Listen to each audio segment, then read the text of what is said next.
Hello everyone, আসসালামু আলাইকুম। Welcome to food stories. আজকে আমরা বানাবো টক দই।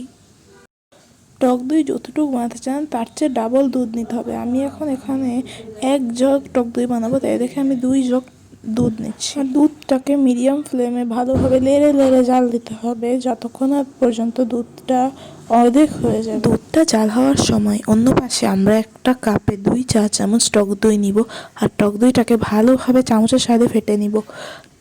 ম্যাক্সিমাম সময় কি হয়, টক দইটা দুধে দেওয়ার সময় দুধটা ছানা কেটে যায়, কিন্তু টক দইটা ভালোভাবে ফেটার কারণে দুধে আর ছানা হবে। একটা কাপে আমরা 2.5 চা চামচ গুঁড়া দুধ দিয়ে দিব, আর অল্প একটু পানি দিয়ে মিশিয়ে নিব।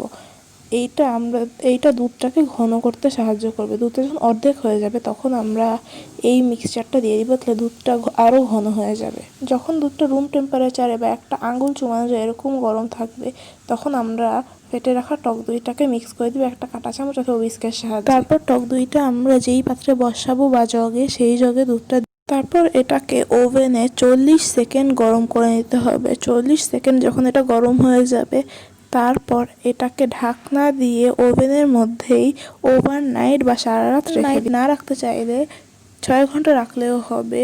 ওভারনাইট রাখলে এটা বেশি মজাদার হবে আর বেশি ভালোভাবে জমবে। এখন ওভারনাইট রাখার পর দেখেন কত ভালোভাবে টক দইটা জমেছে, এবং এটা দিয়ে সব কিছুই অনেক ইয়ামি হবে। Thank you so much for watching this ভিডিওটা ভালো লেগে থাকলে লাইক করবেন, শেয়ার করবেন, আর ফুড স্টোরিজ বাংলাকে সাবস্ক্রাইব করবেন। আল্লাহ হাফেজ।